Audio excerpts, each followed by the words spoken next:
धर्म की जय हो, अधर्म का नाश हो, प्राणियों में सद्भावना हो, विश्व का कल्याण। नमस्ते मित्रों, वैदिक सिपाही चैनल में आपका हृदय से अभिनंदन। पिछली वीडियो में हमने संस्कार को जाना था। अब हम जानेंगे कि संस्कार के प्रकारों को। मित्रों, उससे पहले अगर आपने हमारे चैनल को सब्सक्राइब नहीं किया है तो सब्सक्राइब जरूर कर ले व वीडियो को लाइक व शेयर जरूर करें। आइए जानते हैं वैदिक 16 संस्कारों का परिचय। ऋषि दयानंद के शब्दों में संस्कार करके और आत्मा सुसंस्कृत होने से धर्म, अर्थ, काम और मोक्ष को प्राप्त हो सकते हैं और संतान अत्यंत योग्य होते हैं। इसलिए संस्कारों का करना सभी मनुष्यों को अत्यंत उचित है। गर्भाधान संस्कार। गर्भाधान संस्कार जिस रात्रि गर्भ स्थापन की इच्छा पति पत्नी की हो, उस दिन सामान्य प्रकरण से हवन करके संस्कार विधि में वर्णित मंत्रों से आहुति दे। दोनों वर वधू कुंड की प्रदक्षिणा करके सूर्य का दर्शन करते हैं। गर्भाधान क्रिया का समय प्रहर रात्रि के गए पश्चात व प्रहर रात्रि शेष रहने के बीच का है। गर्भ स्थित होने के दूसरे दिन व दूसरे महीने संस्कार विधि में वर्णित अन्य मंत्रों से आहुति देनी चाहिए। पुंसवन संस्कार। पुंसवन संस्कार का समय गर्भ स्थिति ज्ञान हुए समय से दूसरे व तीसरे महीने में है। यह संस्कार गर्भ में बच्चे के अंग प्रत्यंग का विकास करने हेतु व गर्भ की रक्षा करने हेतु किया जाता है। सीमंतोन्नयन संस्कार। सीमंतोन्नयन संस्कार। सीमंत का अर्थ है मस्तिष्क व उन्नयन का अर्थ हुआ विकास, अर्थात यह संस्कार मस्तिष्क के विकास हेतु किया जाता है। ऋषि अश्वलायन के अनुसार गर्भ मास से चौथे महीने में शुक्ल पक्ष में जिस दिन मूल आदि पुरुष नक्षत्रों से युक्त चंद्रमा हो, ऋषि पारस्कर के अनुसार यदि चौथे में न हो सके तो छठे व 8वें महीने में भी इस संस्कार को जरूर कर लेवे। जात कर्म संस्कार। संतान उत्पत्ति के दिन पिता यज्ञ आदि से निवृत्त होकर बच्चे को स्नान आदि कर्मों से निवृत्त करके घृत और मधु दोनों को समान मात्रा में मिलाकर सोने की सलाखा से उस बालक की जीभ पर ओम लिखे वह उसके दक्षिण कान में वेदोशिति कहे, अर्थात तेरा गुप्त नाम वेद है। फिर उसी सलाखा से वेद मंत्र का उच्चारण करके मिश्रण को चटाते रहे। निष्कर्मण संस्कार। निष्कर्मण संस्कार का अर्थ है बाहर निकलना। शिशु को घर से बाहर जहाँ का वायु शुद्ध हो वहाँ शिशु को भ्रमण कराने की योजना ही निष्कर्मण संस्कार है।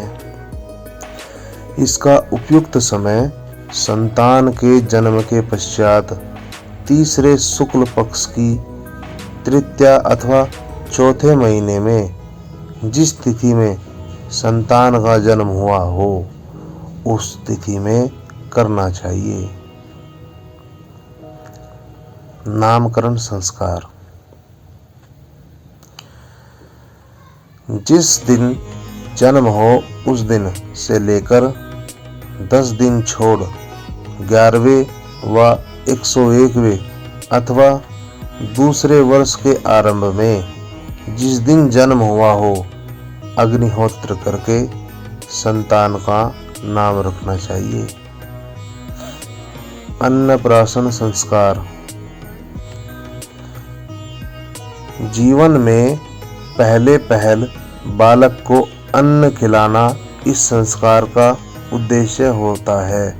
पारस्कर गृह्य सूत्र के अनुसार जन्म से 6ठे महीने में जब शिशु की शक्ति अन्न पचाने की हो जाए तब करते हैं। जिस बालक की पाचन शक्ति कमजोर हो उसका 7वें महीने में कर लेवे। 8 नंबर चूड़ाक्रम संस्कार, इसे मुंडन संस्कार भी कहते हैं। बच्चे के दांत 6ठे-7वें मास से लेकर 2 से 2.5 वर्ष तक निकलते रहते हैं। दांत निकलते समय सिर भारी हो जाता है, बच्चा चिड़चिड़ा हो जाता है, दस्त लग जाते हैं। अतः सिर को हल्का व ठंडा रखने के लिए सिर से बालों का बोझ उतार देना ही इस संस्कार का उद्देश्य है। यह जन्म के 3रे वर्ष अथवा 1 वर्ष में उत्तरायण काल शुक्ल पक्ष में जिस दिन आनंद हो उस दिन शिशु के केश छेदन या मुंडन करना चाहिए।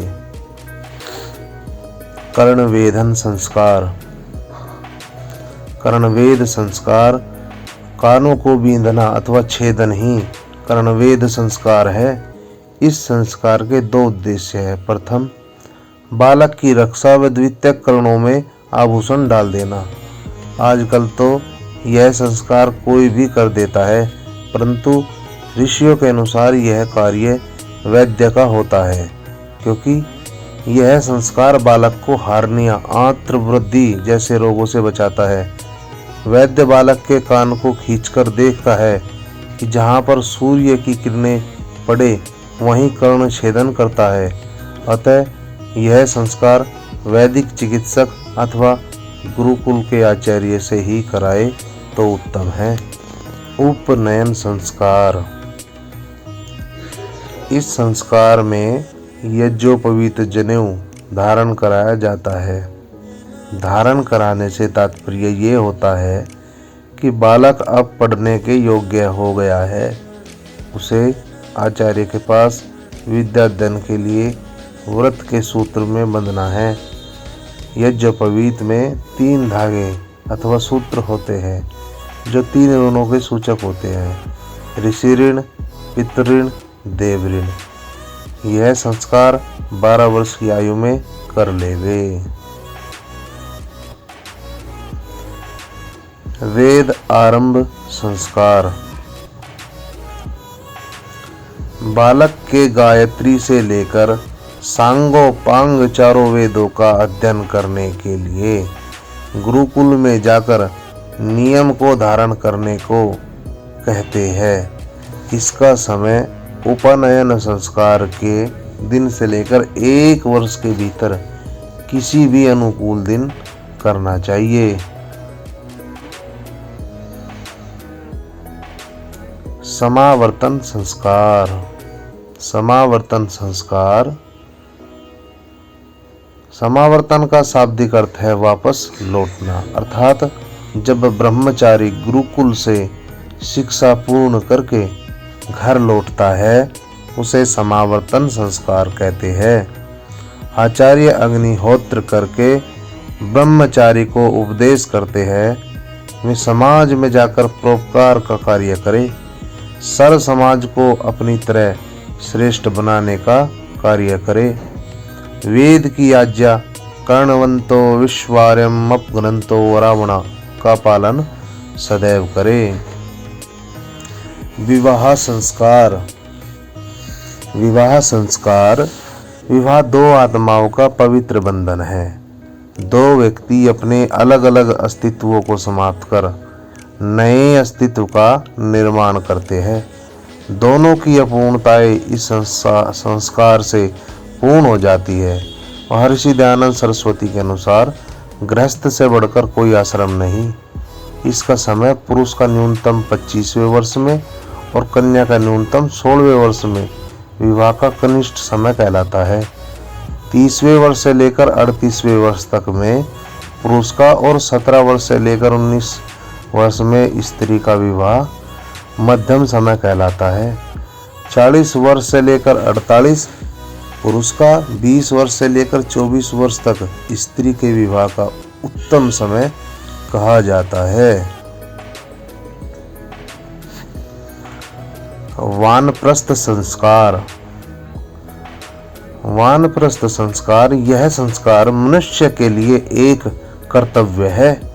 जब 50 वर्ष की आयु के पश्चात पुत्र का भी पुत्र हो जाए और परिवार में ज्येष्ठ पुत्र को सारी जिम्मेदारी देकर वन जाकर एकांत में निवास कर योगाभ्यास एवं आत्मचिंतन करना चाहिए, क्योंकि राष्ट्र व अपनी आत्मा के लिए भी हमारे अनेकों कर्तव्य है। ऐसा ना हो कि हम सारा समय परिवार के लिए ही खर्च कर दें।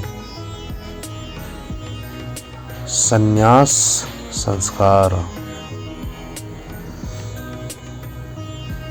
उसको कहते हैं कि जो मोह आदि आवरण पक्षपात छोड़कर विरक्त होकर सब पृथ्वी में परोपकार्थ विचरण करना, आयु का तीसरा भाग जंगलों में न्यूनतम 12 वर्ष और अधिकतम 25 वर्ष व्यतीत करके आयु के चौथे भाग में अर्थात 70 वर्ष के पश्चात सन्यासी होने का समय होता है। अंत्येष्टि संस्कार ये अंतिम और आखिरी संस्कार है। इसे नरमेध, पुरुषमेध, नरयाग, पुरुष याग, अंतिम संस्कार भी कहते हैं। मृत्यु के पश्चात मानव शरीर का क्या किया जाए? हमारे ऋषियों ने इस विषय पर देर तक सोचने के बाद इस निष्कर्ष पर पहुँचे कि मनुष्य की संस्कृति यज्ञीय आदर्शों पर टिकी हुई है। इस कार्य का वृहद प्रदर्शन करते हुए मानव शरीर की अंत्येष्टि की जाए। समाज को जीवन का उद्देश्य समझने का अधिक स्पष्ट अवसर मिले, इसीलिए यज्ञ का विशाल आयोजन करते हुए उसी में मृतक शरीर का होम दिया जाता है। हमारी सारी रीति यज्ञ दर्शन से ही प्रभावित रहती है। इसका अवसान भी उसी महान सत्य के साथ संपन्न कर दिया जाए। वैसे तो संस्कारों का विषय बहुत ही बड़ा है, तो सभी विषयों को कुछ ही समय में पूर्ण करने का छोटा सा प्रयास किया गया है। अगर आपको सभी विषयों पर विस्तृत रूप से अलग अलग वीडियो चाहिए तो कमेंट बॉक्स में अवश्य लिखें। मित्रों, अगर वीडियो अच्छी लगी हो तो लाइक और शेयर जरूर करें व हमारे चैनल को सब्सक्राइब